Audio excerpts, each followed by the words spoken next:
Students, इससे previous lecture में अभी तक हमने रिलेशंस एंड उसके टाइप्स किए हैं। अगर अभी तक आप लोगों ने वो वीडियोस नहीं देखी है तो डिस्क्रिप्शन बॉक्स में वीडियोस का लिंक है, आप वहां पर क्लिक करके लिंक पर क्लिक करके इजीली वीडियोस देख सकते हो।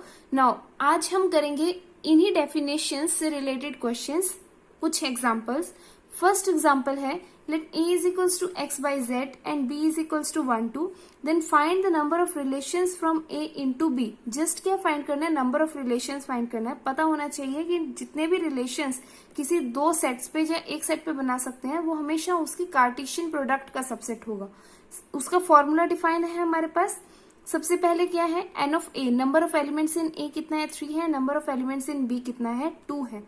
Now the number of relations from a into b किसके इक्वल होता है? 2 power n of a, 2 power number of elements in a multiply by number of elements in b। Now 2 power 3 into 2 is equals to 2 power 6 which is equals to 64। Now next, हमेशा ये याद रखना है कि relation set is always a subset of Cartesian set. वो ही मैं आपको भी बताकर हटी हूँ। Now for example, any relation on a set A is always a subset of A cross ए। अगर एक सेट है, ए पर रिलेशन है, तो हमेशा ए क्रॉस ए का सबसेट होगा। Now next question is write the relation r is equals to x cube where x is a prime number less than 10। Roster form में हमें लिखना है जी। हमें किस फॉर्म में गिवन है? सेट बिल्डर फॉर्म में गिवन है। रोस्टर फॉर्म में इसको डिफाइन करना है। फंक्शन क्या है? फर्स्ट प्लेस पे है x, सेकंड प्लेस पे है x क्यूब। ओके, और x क्या होना चाहिए? एक प्राइम नंबर होना चाहिए, वो भी लेस देन 10 होना चाहिए। सो सबसे पहले प्राइम नंबर्स कौन कौन से हो गए जो लेस देन 10 है? Prime numbers less than 10 are 2, 3, 5 and 7। और हमारे पास जो सेट बनना चाहिए उसको हमें कैसे डिफाइन करना है? यहाँ पर x है और यहाँ पर x क्यूब है, तो यहाँ पर क्या आ गया? 2 एंड 2 का क्यूब, 3 एंड 3 का क्यूब, 5 एंड 5 का क्यूब, 7 एंड 7 क्यूब। बहुत इजी है, इजीली आप लोग उसके क्यूब के साथ रिलेशन सेट को डिफाइन कर सकते हो। Now next question is which of the following graphs of relation define transitive relation on A. Okay, now transitive relation कौन सा है? इजीली चेक कर सकते हो। ट्रांजिटिव रिलेशन में क्या बताया था कि अगर हमारे पास कोई भी सेट है और उसमें हम डिफाइन करें ए, उस पर कोई रिलेशन अप्लाइड है आर, सच दैट कि x Y and z belong करें ए में, इस कंडीशन के साथ कि एक्स वाई बिलोंग करेगा आर में एंड वाई जेड बिलोंग करेगा आर में, तो हमारे पास हमेशा एक्स जेड भी बिलोंग करना चाहिए आर में। ठीक है, मतलब ये वाला सेट ये वाला ordered pair x z belongs to R होना चाहिए, तभी फंक्शन जो है ट्रांजिटिव होगा। सबसे पहले R1 एक रिलेशन दिया है on the set A। R1 is defined bye 1 2 3 4 2 3 2 4। ये चेक करते हैं कि ट्रांजिटिव है कि नहीं है। अगर एक भी पेयर ऐसा है कि एक्स वाई और वाई जेड बिलोंग कर रहे हैं बट एक्स जेड बिलोंग नहीं कर रहा है, तो रिलेशन जो होगा वो ट्रांजिटिव नहीं होगा। अब देखो 1 2 बिलोंग कर रहा है, 2 3 बिलोंग कर रहा है, 1 से 2 जा रहा है, 2 से 3 जा रहा है, बट 1 से 3 नहीं है, तो इसका मतलब 1 3 बिलोंग नहीं कर रहा है R1 में। सो this implies that R1 is not transitive. Next relation क्या है? R2 which is defined bye 1 2 3 4 2 4। किसी भी एक एलिमेंट के लिए देख लेते हैं। 1 2 बिलोंग कर रहा है, 2 4 बिलोंग कर रहा है, 1 2 है, 2 4 है, बट 1 4 तो बिलोंग ही नहीं कर रहा है, तो इसका मतलब this relation is also not transitive relation. Okay, now next question है let R be a relation on Z। Z क्या है? सेट ऑफ इंटीजर्स है, defined by A related to B if and only if A minus B। A जो है related to B है। अच्छा, हम लिखते थे ना कि A B बिलोंग कर रहा है R में, इसको हम ऐसे भी लिख सकते हैं A related to B if and only if A minus B is an even integer. तभी वो रिलेशन सेट में बिलोंग करेगा अगर उनका डिफरेंस जो है वो एक इवन इंटीजर होगा। हमें इंटीजर सेट दिया है, कोई नंबर्स पर्टिकुलर नहीं डिफाइन किए, जस्ट एक सेट ऑफ इंटीजर्स दिया है। उसमें से हमें कोई भी दो एलिमेंट्स ऐसे चूज करने हैं कि जिनका जो हम सब्ट्रैक्शन करें तो हमारे पास हमेशा एक इवन नंबर है। उसकी हमें रेंज फाइंड करनी है, उसमें हमें रिलेशन फाइंड करना है, डोमेन फाइंड करनी है एंड रेंज फाइंड करनी है। सबसे पहले z को डिफाइन करेंगे। z इज इक्वल्स टू -∞ से लेकर -3 -2 -1 0 1 2 3 and so on. Now to find the integers whose difference is even number, जिसका डिफरेंस इवन नंबर है। ओके, कैसे फाइंड करेंगे? डिफाइन सेट कौन सा है? सेट ऑफ इंटीजर्स, जिसमें हमारे पास इवन और ऑड नंबर्स हैं। इवन और ऑड दोनों टाइप के नंबर है। तो हम देखते हैं odd minus odd. Odd number को ऑड में से सब्ट्रैक्ट करेंगे तो हमेशा क्या आएगा? इवन नंबर आएगा। For example 5 minus 3 is equals to 2। एक इवन नंबर है, दोनों ऑड नंबर को सब्ट्रैक्ट किया, इवन नंबर आया। अगेन इवन माइनस इवन भी इवन नंबर आता है। For example 4 minus 2 is an even number. 4 minus 2 is equals to 2 एक इवन नंबर है। इसका मतलब ये हमारे पास ऑड नंबर भी और इवन नंबर भी इस डेफिनेशन को सेटिस्फाई कर रहे हैं। तो इसका मतलब क्या होगा? ऑड। ओके, अब उसके बाद एक और टाइप के एग्जांपल्स चेक कर लेते हैं। ऑड माइनस इवन, अगर ऑड माइनस ऑड था तब हमने चेक कर लिया, इवन माइनस इवन था तब हमने चेक कर लिया। अगर ऑड माइनस ऑड है तब क्या होगा? अगर ऑड माइनस ऑड है तब भी हमारे पास एक ऑड नंबर आएगा। For example 5 minus 2, 5 is odd number, 2 is even is equals to 3, जो एक ऑड नंबर है। इसका मतलब ये रिजल्ट हम नहीं कंसीडर करेंगे। हमें क्या चाहिए था? जिनका डिफरेंस इवन हो। तो इसका मतलब ऑड इवन वाला केस रिलेशन सेट में नहीं बिलोंग करेगा। Similarly we can say for even minus odd will become an odd integer. Now next, R is a relation such that AB belongs to R such that A and B both are even हो। इसका मतलब अभी जहां से हमने देखा, अगर दोनों के दोनों इवन है तब भी कंडीशन को सेटिस्फाई करें, अगर दोनों के दोनों ऑड है तब भी कंडीशन को सेटिस्फाई करें। तो इसका मतलब R is a relation set containing both even numbers because even minus even and even number।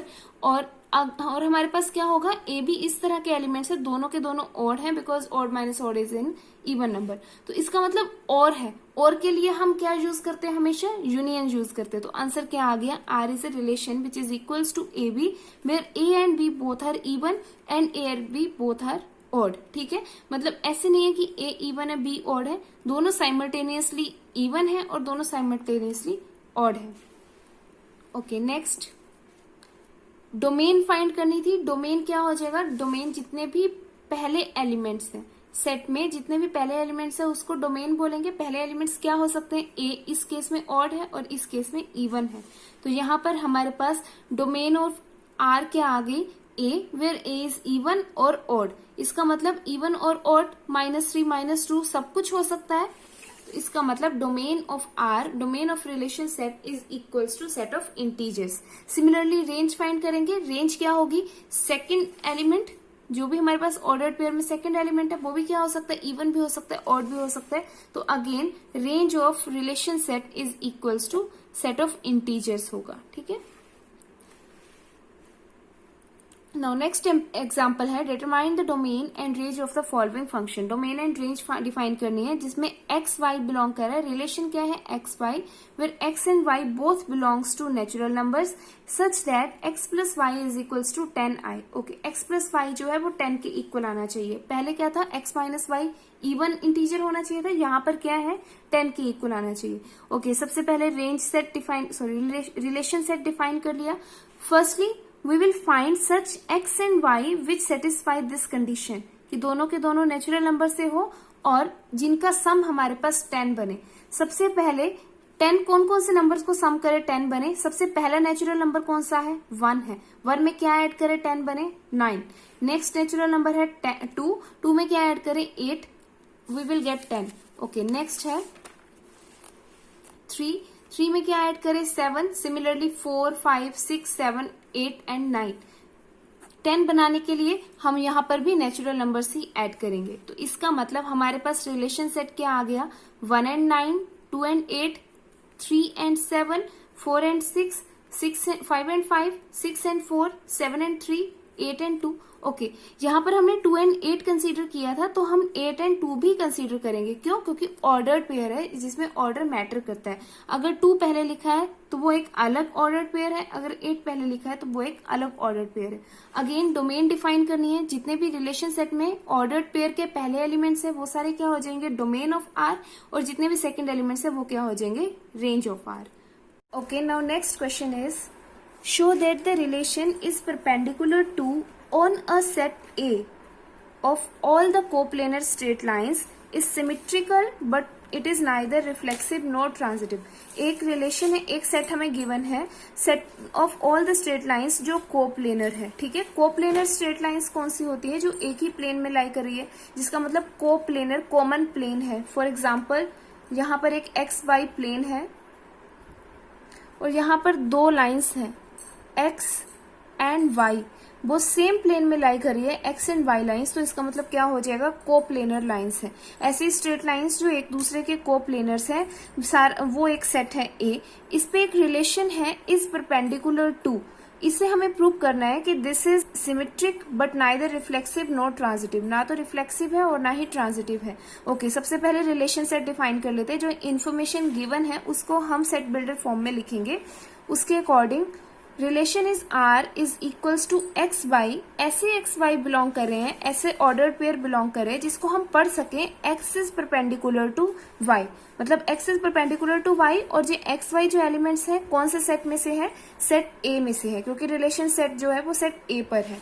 Okay, next है फॉर रिफ्लेक्सिव। सबसे पहले देखेंगे रिफ्लेक्सिव है कि नहीं है। रिफ्लेक्सिव फर्स्ट रिलेशन है, फर्स्ट रिलेशन में हम सिर्फ एक एलिमेंट बिलोंग कराते थे, एक एलिमेंट में क्या आ गया? लेट एक्स बिलोंग्स टू ए, और बिना किसी कंडीशन के कराते थे। अब यहाँ पर देखो, अगर एक्स ए में बिलोंग कर गया तो इसका मतलब ए की डेफिनेशन को सेटिस्फाई करेगा। ए में सारे एलिमेंट्स कैसे हैं? स्ट्रेट लाइंस टाइप के, और जो कोप्लेनर है, ठीक है। एक्स हमेशा हर एक लाइन अपने तो कोप्लेनर ही होती है, ठीक है, सेम प्लेन में लाई करती है, और ए में बिलोंग करे तो क्या है? एक स्ट्रेट लाइन है।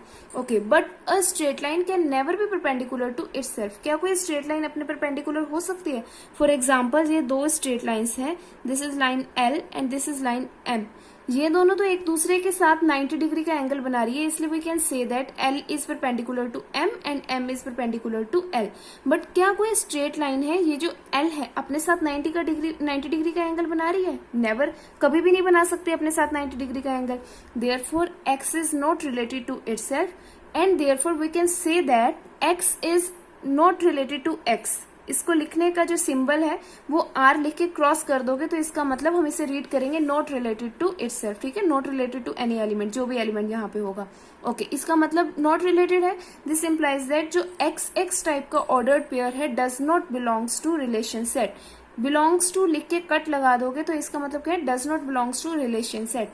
Okay, therefore R is not reflexive. R जो है रिफ्लेक्सिव रिलेशन नहीं है, यही प्रूव करना था हमने। ओके, नेक्स्ट है सिमेट्रिक। फॉर सिमेट्रिक, सिमेट्रिक के लिए सिमेट्रिक सेकंड रिलेशन है। सेकंड रिलेशन में क्या करेंगे? दो एलिमेंट्स लेंगे, let X and Y belongs to A such that X and Y set A में बिलोंग कर रहा है, इस कंडीशन के साथ कि एक्स वाई बिलोंग करेगा आर में, ठीक है। हम यही दो एलिमेंट्स लेते थे सिमेट्रिक सेट के लिए, सिमेट्रिक रिलेशन के लिए, और एक कंडीशन लेते थे।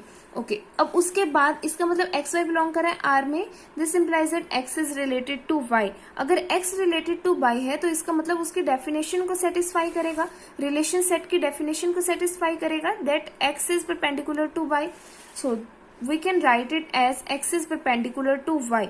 अगर कोई लाइन y के परपेंडिकुलर, सपोज कर लो ये लाइन है y और ये लाइन है x, x makes 90 degree angle with y, अगर 90 डिग्री एंगल बना रही है तो इसका मतलब x is perpendicular to y है, ठीक है। और अगर हम इसको इस तरीके से देखें तो यहाँ से हम कह सकते हैं y is also perpendicular to x, y जो है वो x के परपेंडिकुलर है। सो इस रिलेशन को ऐसे ही लिखेंगे, y is also perpendicular to x, तो इसका मतलब y is also related to x, क्योंकि वो डेफिनेशन रिलेशन सेट की डेफिनेशन को सेटिस्फाई कर रहा है। So this implies that y x belongs to the relation set, hence r is symmetric. यही प्रूव करना था कि r सिमेट्रिक है, बट ना तो रिफ्लेक्सिव है ना ट्रांजिटिव है। अब ट्रांजिटिव के लिए, now for transitive, transitive third relation है। थर्ड रिलेशन में तीन एलिमेंट्स बिलोंग कराएंगे दो कंडीशंस के साथ। पहले रिफ्लेक्सिव था, उसमें एक एलिमेंट बिलोंग कराते थे विदाउट एनी कंडीशन। सिमेट्रिक था, उसमें दो एलिमेंट्स बिलोंग कराते थे सेट में विद वन कंडीशन। और यहाँ पर जो ट्रांजिटिव है थर्ड है, थ्री एलिमेंट्स बिलोंग कराएंगे, सॉरी यहाँ ए सेट आएगा not relation set, set A में, such that x Y belong करेगा आर में एंड वाई जेड बिलोंग करेगा आर में। एक्स वाई जो ऑर्डर पेयर है वो, और वाई से जेड तक जो ऑर्डर पेयर है वो आर में बिलोंग करेगा। इसका मतलब x is related to y and y is related to x. That means किसकी डेफिनेशन को सेटिस्फाई करेंगे, रिलेशन सेट की. So from here we can say that x is related to y and y is related to z. So this implies that x is perpendicular to y and y is perpendicular to x. Okay, definition लिख के उसके बाद यहां से draw करके देखते हैं. x is perpendicular to y, y के परपेंडिकुलर है, and y is perpendicular to z. अगर हम ऐसे देखें तो y is perpendicular to z. क्या किसी भी कंडीशन में हम कह सकते हैं कि x जो है वो z के परपेंडिकुलर है? चाहे हम इस लाइन को इंक्रीज कर ले तब भी नहीं हम कह सकते. पैरेलल हो सकती है but they can never be perpendicular to each other. क्यों? क्योंकि वो एक दूसरे के साथ कभी भी 90 डिग्री का एंगल नहीं बनाएंगी. अगर x है और z है, लाइन x कभी भी z के साथ कोई एंगल नहीं बना रही है तो 90 डिग्री का तो बना ही नहीं सकती. तो इसका मतलब क्या हो गया, x is not related to y. Sorry, x is not related to z. This implies that the ordered pair of the name xz does not belongs to the relation set. Hence, r is not transitive. ठीक है, इसका मतलब r क्या हो गया, transitive नहीं है. बस यही प्रूव करना था हमें. Next question is 13th question. Show that the relation greater than equals to on the set r. R क्या है, is a set of all the real numbers. ठीक है, is reflexive, transitive but not symmetric. Reflexive and transitive तो है but symmetric नहीं है. तो इसका मतलब तीनों रिलेशंस फिर से प्रूव करने पड़ेंगे. अगेन सबसे पहले हम डिफाइन करेंगे, बिकॉज यहाँ पर सेट ऑफ रियल नंबर्स है जिसका सिंबल R है. ठीक है, और हम रिलेशन सेट को भी R से डिनोट करते हैं. तो आप लोग रियल नंबर और रिलेशन सेट में कंफ्यूज ना हो. मैं यहाँ पर रिलेशन सेट को S के साथ डिनोट कर रही हूँ. ठीक है, S is any relation greater than equals to on set of real numbers. ठीक है, सबसे पहले क्या है, रिफ्लेक्सिव. अगेन रिफ्लेक्सिव के लिए एक पैटर्न आप लोगों ने फॉलो करना है. जो हर एक क्वेश्चन में करोगे वही हर एक क्वेश्चन में करना है. ठीक है, तो फर्स्ट रिफ्लेक्सिव फर्स्ट रिलेशन है, एक एलिमेंट बिलोंग कराते हैं बिना किसी कंडीशन के साथ. Let x belongs to the set of real numbers. इसका मतलब x क्या है, एक रियल नंबर है. तो क्या हम कह सकते हैं x is greater than equals to x? Yes. Result is hold due to present of equality symbol. जो ग्रेटर देन और इक्वल्स टू है ना, इसको हम रीड करते हैं ग्रेटर देन और इक्वल्स टू. क्या है, यहाँ पर इक्वालिटी प्रेजेंट है. ग्रेटर देन और इक्वल्स टू रीड करते हैं. और है मतलब या है, या तो ग्रेटर देन की वजह से ट्रू होगा या फिर इक्वल्स टू की वजह से ट्रू होगा. अगर हम लिखें 3 इज ग्रेटर देन और इक्वल्स टू 3 तो वो रिलेशन ट्रू है बिकॉज इक्वालिटी की वजह से ये रिलेशन होल्ड कर रहा है. ठीक है, सो रिजल्ट होल्ड कर गया. So we can say that x is related to x. ठीक है तो रिलेशन सेट है, s के साथ डिनोट है बट रिलेशन सेट है, इसीलिए हम इसको बोलेंगे इज रिलेटेड टू x. ठीक है, अगर रिलेटेड टू x है, डेफिनेशन को सेटिस्फाई किया तो इसका मतलब क्या होगा, x जो ऑर्डर्ड पेयर है belongs to the set s. ठीक है, s में बिलोंग कर गया. This implies that s is a reflexive relation. Now for symmetric. Symmetric के लिए क्या करेंगे, सेकंड रिलेशन है. अगेन दो एलिमेंट्स बिलोंग कराएंगे with one condition. Let xy belongs to the real number set such that XY जो ordered pair है वो रिलेशन सेट में बिलोंग करेगा. ठीक है, अगर रिलेशन सेट में बिलोंग कर गया तो रिलेशन सेट की डेफिनेशन क्या है, x is greater than equals to y. तो इसका मतलब x is greater than equals to y है, या तो ग्रेटर है या फिर इक्वल्स टू है. x जो है या तो ग्रेटर है y से या फिर इक्वल है. But we can't say that कि y is also greater than equals to x. ठीक है, क्योंकि अगर तो इक्वालिटी होल्ड कर रही है उस केस में तो ठीक है, हम कह सकते हैं x is greater than y, greater than equals to y and y is greater than equals to x, क्योंकि दोनों इक्वल है. बट उन केसेस में क्या होगा, ऐसे रियल नंबर्स भी तो होंगे जिसमें हमारे पास दोनों इक्वल ना हो. देखो for example, if we have two real numbers which are equal. ठीक है, 3 and 3, x भी 3 है, y भी 3 है. 3 is greater than equals to 3 है, तब तो ये रिजल्ट होल्ड कर रहा है. इस वाले 3 को पहले लिखो चाहे इस वाले 3 को, कोई फर्क नहीं पड़ेगा. ठीक है, अब ओके, अगर ऐसा केस है यहाँ पर x y के इक्वल नहीं है, x इज इक्वल्स टू 3 है and y is equals to 1 है. So this implies that 3 is greater than equals to 1 तो बोल सकते हैं, but we can't say that कि 1 is greater than equals to 3. हम ऐसे नहीं लिख सकते कि 1 is greater than equals to 3 है. ठीक है, 1 तो नहीं बड़ा होगा, ना तो 1 इक्वालिटी के साथ होल्ड कर रहा है, ना ही 1 ग्रेटर देन इक्वल्स टू के ग्रेटर देन के सिंबल के साथ बिलोंग कर रहा है. इसका मतलब ये क्या होगा, रिजल्ट फॉलो नहीं करेगा. ठीक है, सो again we definition we can't write it as 1 is greater than equals to 3 which is a false relation. So s is not symmetric, s symmetric नहीं है, यही प्रूव करना था. ओके, नेक्स्ट है ट्रांजिटिव. ट्रांजिटिव में क्या है, थर्ड रिलेशन है, थर्ड रिलेशन में 3 एलिमेंट्स बिलोंग कराएंगे with 2 conditions. Let x Y and Z belongs to R such that x Y belong कर रहा है रिलेशन सेट में एंड वाई जेड बिलोंग कर रहा है रिलेशन सेट में, ठीक है। ओके, अगर एक्स वाई रिलेशन सेट में बिलोंग कर रहा है तो रिलेशन सेट की डेफिनेशन को सेटिस्फाई करेगा। And what is the relation set की definition? X is greater than equals to y and y is greater than equals to z, ठीक है, because y is also related to z है। Okay, अब clearly x जो है y से बड़ा है या उसके इक्वल है और y जो है वो z से बड़ा है या उसके इक्वल है। तो अगर हम y को रिमूव कर दे जहां से तो we are left with x is greater than equals to 3, because we can say that if 3 is greater than equals to 5 and which is greater than equals to 9, so we can simply say that 3 is greater than equals to 9. तो इसका मतलब x is related to z, so we can say that the ordered pair x z belongs to the relation set, hence s is transitive, ठीक है, relation set क्या हो जाएगा? Transitive हो जाएगा। Okay, then the next question is show that the relation is a factor of on the set of natural numbers is reflexive transitive but not symmetric, ठीक है। Again सबसे पहले रिफ्लेक्सिव प्रूव करेंगे, then symmetric, then transitive. Okay, उससे पहले जो given set है set of natural numbers है, let R be any relation on it such that R is defined by x Y where x is a factor of y, ठीक है। ऐसे order pair है जिसको हम रीड कर सके कि x is a factor of y, और एक्स वाई कहाँ से है? एक्स वाई गिवन सेट में से है, गिवन सेट नेचुरल नंबर में से, ठीक है। Okay, four reflexive first relation है, एक एलिमेंट लेंगे गिवन सेट में से लेंगे, ठीक है। यहाँ पर बच्चे क्या गलती करते हैं? रिलेशन सेट एक बार डिफाइन करके सब जगह पर रिलेशन सेट चलाते हैं, ठीक है, वो बिल्कुल रॉन्ग है। यहाँ पर गिवन सेट लिखना है, जो हमें जहां से हमने एलिमेंट्स लिए हैं, कौन सा सेट है? वो नेचुरल नंबर, ठीक है। x belongs to the set of natural numbers, therefore because every number is a factor of itself, हर एक नंबर अपने ही फैक्टर है, because we can say that 3 is a factor of 3,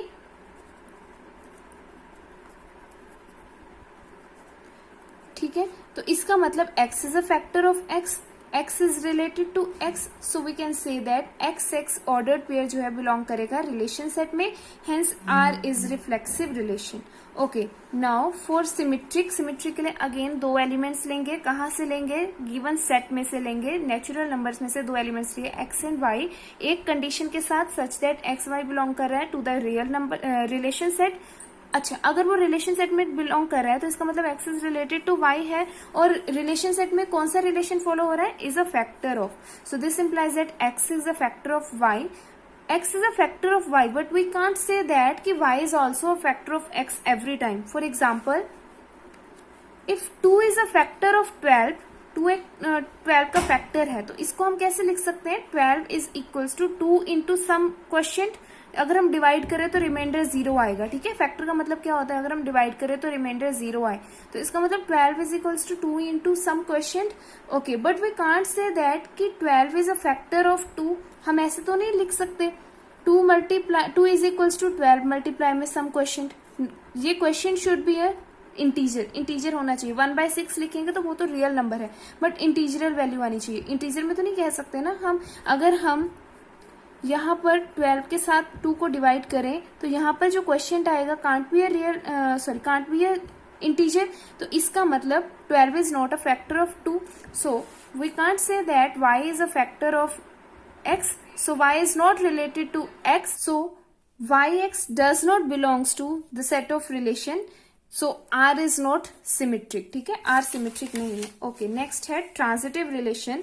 again transitive third relation है, 3 elements लेंगे, let x y z belongs to the set of natural numbers such that x y belongs to R and Y z belongs to R. ये 2 conditions हम हर एक जो relation prove करते हैं उसमें लेते हैं ट्रांजिटिव के लिए। ओके, तो इसका मतलब x is related to y है and y is related to z है, तो वो डेफिनेशन को सेटिस्फाई करेगा, hence x is a factor of y and y is a factor of z। Okay, अगर x जो है वो y का फैक्टर है तो हम उसको लिख सकते हैं y is equals to x into some question k1, एक इंटीजर लेट कर लिया। Okay, and z is equals to y into some question k2 let कर लिया, ठीक है। k2 must be N integer होना चाहिए, ठीक है। ओके, यहाँ पर सिंपल क्या करो, y की जो वैल्यू है वो पुट कर दो। y की वैल्यू क्या है, x इंटू k1 पुट कर दिया, x k1 k1 और k2 कोई भी दो इंटीजर्स को लो, -3 और 2 है, -3 और 2 को अगर हम मल्टीप्लाई करें तो हमारे पास क्या आएगा, एक इंटीजर ही आएगा, -6 आएगा। तो -6 क्या है, एक इंटीजर है, तो इसीलिए हमने क्या किया, k1 k2 की जो प्रोडक्ट है उसको हमने q के साथ डिनोट कर लिया, and q is also an integer. तो हम लिख सकते हैं z is equals to q into some integer, और रिमाइंडर क्या है, 0 है। So this implies that x is a factor of z। अगर यहां से नहीं समझ आया तो आप एग्जाम्पल से भी समझ सकते हो। For example 2 is a factor of 6 and 6 is a factor of 12। Clearly हमें पता है कि 2 इज अ फैक्टर ऑफ 12, तो इसका मतलब अगर 2 6 का फैक्टर है, 6 12 का फैक्टर है, तो 2 भी 12 का फैक्टर होगा, ठीक है।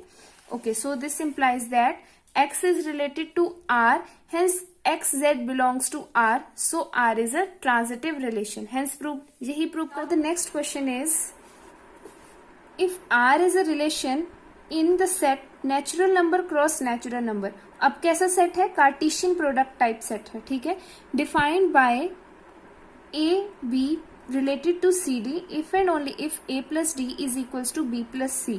ओके, a b और c d, A B and C D क्यों लिए हैं, ए एंड बी क्यों नहीं लिए, बिकॉज हमारे पास कार्टेशियन प्रोडक्ट है। कार्टेशियन प्रोडक्ट में कैसे एलिमेंट्स होंगे, ऑर्डर्ड पेयर के। जो अभी तक हम लेते थे सिंगल सेट लेते थे, ए और बी सेट को हमेशा कैपिटल लेटर से डिनोट करते हैं, सिंपल सेट लेते थे, ठीक है। बट यहाँ पर क्या है, यहाँ पर हमारे पास एक कार्टेशियन प्रोडक्ट है। कार्टेशियन प्रोडक्ट में कैसे एलिमेंट होंगे, ऑर्डर्ड पेयर के एलिमेंट होंगे। Okay, A B related to C D such that जो ये एक एलिमेंट है और ये एक एलिमेंट है, एक एलिमेंट दूसरे एलिमेंट के साथ रिलेटेड होगा if it satisfies the condition a plus D is equals to b plus C. Okay, now we have to show that r is an equivalence relation. अभी डेफिनेशंस में हमने क्या पढ़ा था, कोई भी रिलेशन इक्विवेलेंस रिलेशन कब होगा, अगर वो रिफ्लेक्सिव, सिमेट्रिक एंड ट्रांजिटिव तीनों हो। अगर तीनों कंडीशंस को सेटिस्फाई करे, only then we can say that it is an equivalence relation. Okay, सबसे पहले गिवन सेट डिफाइन करते हैं। Given set is a Cartesian product set which is n cross n, and n cross n है तो हम कैसे elements लेंगे, a b belongs to n cross n is related to c d belongs to n cross n if and only if a plus d is equals to b plus c। Now first is reflexive relation। reflexive relation में क्या आएगा, late कर लो, reflexive relation है, पहला relation है सिर्फ एक element लेते थे बिना किसी कंडीशन के साथ। यहाँ पर एक एलिमेंट किस टाइप का होगा, ऑर्डर्ड पेयर टाइप का होगा, तो सिंपल ए नहीं लिखेंगे, क्या लिखेंगे, A B belongs to the set of natural number cross natural number, ठीक है। ओके, अब इस सेट में बिलोंग कर रहा है, हमने देखना है कि ए बी अपने साथ रिलेटेड है कि नहीं, ए बी के साथ रिलेटेड है कि नहीं है। हम ऐसे लिख सकते हैं, a plus b is equals to a plus b, दोनों साइड इक्वल है, तो इसका मतलब हम ऐसे लिख सकते हैं। तो इसका मतलब a B is related to A b, कैसे, क्योंकि इसने डेफिनेशन सेटिस्फाई की है, a plus b is equals to b plus a या फिर ए प्लस बी। तो इसका मतलब R is a reflexive relation, क्योंकि a B is related to A b है, so this implies that R is an equivalence reflexive relation. Now next is symmetric relation. Symmetric में क्या करते थे, दो एलिमेंट्स लेते थे एक कंडीशन के साथ। यहाँ पर दो एलिमेंट किस टाइप के लिए, ऑर्डर्ड पेयर टाइप के लिए, A B and C D belongs to N cross N such that A B is related to C D. A B जो है वो सी डी से रिलेटेड है, इसका मतलब डेफिनेशन को सेटिस्फाई करेगा, और डेफिनेशन क्या है, a plus D is equals to b plus c. इस कंडीशन को सेटिस्फाई कर लिया। अब हमें एक्चुअली प्रूव क्या करना है, हमें इसको सिमेट्रिक प्रूव करना है। तो सिमेट्रिक के लिए हमें क्या प्रूव करना होता था कि अगर ए बी सी डी से रिलेटेड था तो सी डी भी ए बी के साथ रिलेटेड होना चाहिए, मतलब उस एलिमेंट का फ्लिप भी बिलोंग करना चाहिए। Okay, c D is related to A b, ये प्रूव करने के लिए we have to prove that c plus b is equals to d plus a. कैसे प्रूव करेंगे, ये टू प्रूव है। अगर आप लोग को नहीं समझ आए तो आप हमेशा क्वेश्चन में एक साइड पर ये लिख सकते हैं, उसके बाद क्लियरली डी प्लस ए, यहां से देखो इसको हम लिख सकते हैं ऑपोजिट करके, D plus A is equals to C plus B, वही किया है, D plus A is equals to C plus B. इसको लेफ्ट हैंड साइड पे ले आएंगे और इसको राइट हैंड साइड पे ले जाएंगे। C plus b is equals to d plus a. Okay, c plus b is equals to d plus a है, तो इसका मतलब the ordered pair c D and b a related है, sorry a B related है, तो इसका मतलब c D is related to A b होगा। ठीक है, this implies that R is an symmetric relation. Now for transitive, transitive के लिए क्या करेंगे, 3 एलिमेंट्स बिलोंग कराते थे 2 कंडीशंस के साथ, तो हमने क्या किया, 3 एलिमेंट्स किस टाइप के होंगे, यहाँ पे 3 एलिमेंट्स होंगे A B C D E F type के, क्योंकि कार्टेशियन प्रोडक्ट है, n क्रॉस n में ऑर्डर्ड पेयर टाइप के एलिमेंट्स होंगे। ओके, अब यहाँ पे बच्चे गलती क्या करते हैं, ट्रांजिटिव है तो वो सोचते हैं उसमें एलिमेंट्स होते थे ए बी सी और सी डी, तो वो गलत है। आप लोगों ने ए बी सी सी डी नहीं लेना, वो तो एक ही एलिमेंट हो गया, इसका एलिमेंट इसमें बिलोंग कर गया। हमें क्या लेना है, हमें एक अलग अलग 3 एलिमेंट्स लेने हैं। ए बी एक अलग है, सी डी एक अलग एलिमेंट है, ई एफ एक अलग एलिमेंट है। 1 2 एंड 3 एलिमेंट्स हो गए विद 2 कंडीशंस सच दैट कि A B is related to C D and C D is related to E F. ठीक है, ए बी सी डी के साथ रिलेटेड है, तो इसका मतलब डेफिनेशन को सेटिस्फाई करेगा, and the definition is a plus D is equals to b plus c होगा। Okay, similarly c plus e is equals to d plus e होगा, क्योंकि वो रिलेटेड है तो डेफिनेशन सेटिस्फाई करेंगे। अब हमें प्रूव क्या करना है, हमें प्रूव करना है कि अगर ए बी सी डी से रिलेटेड है and C D E F से रिलेटेड है, तो A B must related to E F for relation to be transitive. ठीक है, ट्रांजिटिव होने के लिए ए बी को ई एफ के साथ रिलेटेड होना पड़ेगा। अगर A B is related to E F है, तो इसका मतलब डेफिनेशन को सेटिस्फाई करना होना चाहिए, a plus f is equals to b plus e होना चाहिए। ये हमें प्रूव करना है। ओके, अब देखो हमें क्या चाहिए, यहाँ पर a प्लस एफ चाहिए, मतलब क्या नहीं चाहिए, d नहीं चाहिए। ठीक है, तो हम क्या करेंगे, सिंपल यहाँ से d की वैल्यू फाइंड आउट कर लेंगे, तभी यहाँ पर e और f इंट्रोड्यूस होगा। ओके, सिंपल यहाँ से d की वैल्यू फाइंड कर ली। From 2 we have d is equals to e को इधर ले आए, c plus F minus e यहाँ पे पुट करेंगे। फ्रॉम 1 वी गेट d की जगह पर d की वैल्यू पुट कर दी। ठीक है, a plus C plus F minus E. Okay, C को इधर ले आते हैं, ये माइनस है, माइनस में हमें कुछ प्रूव नहीं करना, तो माइनस वाली टर्म को इधर ले जाएंगे। ठीक है, so we get A plus C minus C plus F, और ये ई है इधर आके क्या हो गया, प्लस हो गया। ठीक है, so this implies that a plus f is equals to b plus c. This implies that A b, ये a B is related to E f, ये ई है not c. A plus F is equals to B plus C. This implies that AB is related to EF. So this implies that therefore R is in transitive relation. Hence